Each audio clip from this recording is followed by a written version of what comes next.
Hey, I'd like to welcome you to another episode of the Mission Matters Marketing Podcast, your source for all things marketing. My name is Adam Torres. You can follow me on Instagram at @AskAdamTorres. Keep up with my book releases, book tour schedule, signings, all that other good stuff. Always love to connect with you there. And as always, if you'd like to apply to become a co-author of one of my upcoming books, just head on over to the website, missionmatters.com, and click on Become an Author to apply. All right, today I have Alan Bush on the line. He's VP of Strategy over at Ignite Visibility. Alan, welcome to the show. Thanks for having me. How are you? Oh, man, all is well, and I'm excited to get into today's topic. So scaling and pivoting online businesses in education. I'm excited to get into that. But before we do, let's talk a little bit more about what you're doing over at Ignite Visibility. Tell us a little bit more about the company, please. Yeah, Ignite Visibility is a full-service internet marketing agency specializing in SEO, DPC, social media, CRO, web development, you name it, we do it. I happen to be there for, I think I'm employee number 7 there, and we're up to at least 90 now. So we've grown over the last few years, and it's been a wild ride because, especially what's going on right now. But we help businesses market their presence online and help them get rankings and traffic through search engines and an online presence. Man, that's exciting, and that's why I wanted you on the line to talk about scaling and pivoting online businesses. Where do you want to start with that one? Well, it's a big one, right? Because we're in the middle of this whole epidemic that's going on right now. And I think that while people are scaling back right now their efforts, and sometimes they'll scale back their marketing, which I think is, you should probably ride it out if you can do it, because what's going to happen is that once this thing kind of boils over or it gets to a point where you're starting to find customers again, your online presence is going to be even more effective because people are going to be more cautious about going to places and really going to check their online resources. So if you're not doing it now, you really have to be doing it because, to survive right now, everything's been doing online since this thing has been happening. 90% of people are basically just using online to make purchases, to do research, to understand what's going on with the world, because unfortunately the brick and mortars are suffering, and so the people that are online or have at least some kind of presence there are the ones that are going to kind of pull through this whole thing. And then even after this is over, I feel like it's going to be some kind of slingshot effect where people who had not thought of online presence before are going to rethink it just in case something like this happens or we have a second batch of it, or just basically people are really going to double down on what they need to do online. And maybe have to rethink what they're doing because maybe their business isn't something that's conducive to online, but you want to have something that is online to draw more people in. Even restaurants that are going with the deliveries, you could, let's just say in theory, you could create an experience that someone could do at home and tune into while they're at home, while they're enjoying your delicious food. So there's other things we could do that even for things that require you being there, you could create an online presence for it. I think that's a great point. So a lot of people are now realizing that everybody's a tech company. Like they're getting that. Like they're hearing that all over the place. They're hearing that in the media, and what they're realizing is basically all that means is that you want different flows of income coming into your business. You want different profit centers. So it's age-old wisdom. A lot of successful business owners have been doing that for many years now. It's just more acceptable that the tech side is a profit center that you should be exploring. So that being said, what are some of and I know this is going to vary from industry to industry and company to company, founder to founder, but what's some of that low-hanging fruit out there that people listening right now should be considering in terms of harnessing resources they already have? Well, if you have a product, it's going to be a lot easier because you have to just find somebody who's capable of shipping your product, and you convert to an e-commerce platform, depending on what your products are. That would be the first way to do it.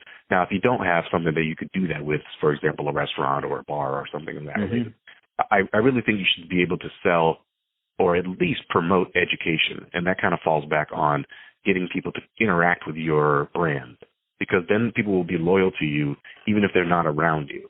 So if you create an experience of something that you're giving them, a lot of times education is a great Valentine for people. I happen to be a teacher at UCSD, the University of California, San Diego, and so many people value knowledge.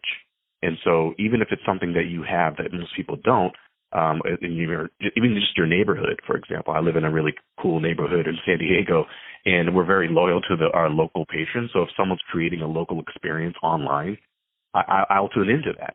There was during this whole pandemic, when everyone had to shut down, there was a restaurant slash well, not a restaurant, it's more of a bar with live music venues. They did a virtual concert, and it was live on YouTube, and it got me thinking about their brand a little bit better because they were ahead of this whole thing. And so when things open back up, I might frequent that place more because they've done their due diligence in having these kind of virtual events, and almost like a Valentine for the people that we normally would come there. Say, hey, we're just going to give this away for free. We still want to play here. We still want to do things. So the band and the venue itself got together and said, let's just do this for the people and give them something to watch while they're sitting at home worrying. So I think that even after that this thing happens, then you can also just kind of build within your community. I will say also, and something that's a little bit above education, is that I had another restaurant kind of an experience with that. They treat their customers right. So one guy was giving away toilet paper with all the purchases that you make at his restaurant, because he was basically, it's all takeout. But he said, do you need something like this? And I'm like, no, but that's awesome that you did that. And so communicating with people that are loyal to you, if you have a way to do that to help your community, will get you through these hard times. And also they'll remember things like that. And they'll come back to you when everything kind of happens back to normal, so to speak.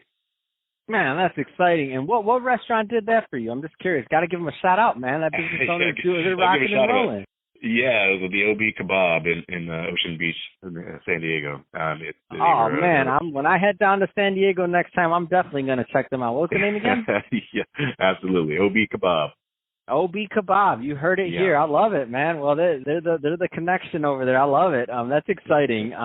So, Alan, where do you find? And again, I know this will vary, and I don't want to oversimplify things, but I do know that people complicate things sometimes. So, where do you find a lot of businesses are making mistakes right now in trying to transition online? Like, what are some people? Not specific, like don't name them, but I mean, what are some themes that you're seeing that are just you're like, oh man, they're missing the mark on this one. Yeah, some people will just have their website as almost an online resume. They don't take time to optimize it. I mean, I'm a specialist in search engine optimization, so I'm a really big proponent of making sure that your website not only is a place where you can keep all your wares, so to speak, but also it provides some kind of marketing. So when people are doing searches, they should be able to find you. So they need to really think of their website as a marketing tool. And while some of the more savvy businesses, especially the ones we work with, completely do that. The reason why they hire an agency is to really forward their marketing. But even smaller companies like restaurants and in kind of clothing stores or whatever is around in the local neighborhoods, a lot of times you just see that it's just we have a presence and that's it. Instead of engaging with their community with your online presence, they'll go to Instagram, post a couple things. Hey, check this out, almost like a sales pitch. But you really have to interact, and that goes for your website. That goes for all your social media presence, and I think that's where people miss the market. They're not engaging. They're not driving awareness through a personal touch, through interaction, because the world is saturated with so many things online, especially. Right? You go online, there's millions and millions of data points and information and people telling you what to do when and why. But so I would be more apt to listen to a person. And going back to that personal touch, the guy who gave the toilet paper or was going to, that's the kind of thing you should be doing online on some level. Even though you can't give something away, you might be able to give away knowledge. You might be able to give away a lesson for people or donate to a charity and let them know what's going on, right? Just something that you can kind of engage with your community, because then it shows you as a human, and then people are more apt to kind of, you'll be able to kind of sift through the quagmire of information that's out there and find the people that are really in tune with that. And I think those are the people that you want to reach, because then they'll be advocates for you in the future, as we just saw with the whole shout out to the OB Kebab. Right? Like I went to that place once or twice, but now I'm like, I'm going to go there a lot more frequently. Just so are some people listening, and I love it. That's called rewarding people for doing good work, and you're good people, and you use the word quagmire on my show, so thank you for that. I appreciate it. Alan, we need one other shout out, by the way, before we head out. So what was the YouTube channel for that local spot that did that free concert? I mean, that's amazing. I love to hear these stories. Oh, yeah, we'll give them a shout out to. It's Winston's. I'm not even sure it's their channels per se, but I think it was actually. Just have to look them up. They're in Ocean Beach as well, but they're a pretty. They've been around for a while, and they are mostly geared towards live events. So they're suffering because they're a bar with live Winston's events. and OB Kebab. I got 2 spots to check out once we're done with this whole pandemic thing, and I'm allowed. Yeah. So, Alan, right? that being said, if somebody's listening to this, and I can talk to you about this all day, but we're about out of time. If somebody's listening to this and they want more information on Ignite Visibility, what's the best route for them to reach out and to connect? Well, if you do definitely need marketing help, please go to ignitevisibility.com/contact, or just go to the homepage, ignitevisibility.com. You can also hit them up on Twitter at IgniteV. And I'm also on Twitter if you want to speak to me directly, either through my experience with the agency or teaching at UCSD. I also teach an online SEO class, so you're welcome to take that. You can reach me on Twitter at Alan H. Bush, AlanHBush on Twitter, and then LinkedIn. I'm probably the guy with the hat. So just go to LinkedIn, type in Alan Bush. It's /IN/Alan Bush, I believe. But if you can't find me, look for the VP of Strategy, UCSD professor, and add me on LinkedIn. I'm more than happy to take anybody there. Fantastic. Well, Alan, been great having you on the show today. Appreciate you coming on and telling us more about some of the things we should be thinking about while scaling and pivoting online businesses. And to the audience, as always, thank you for tuning in. Hope you got a lot of value out of this. If you did, don't forget to subscribe to the podcast, leave me a review on the Apple iTunes Store, and if you're watching this on our YouTube channel, Mission Matters Marketing, definitely give us a subscribe there, but also leave us some comments in the video. I mean, love to know what kind of projects and things that you're working on. And Alan, thanks again for coming on the show. Thank you for having me.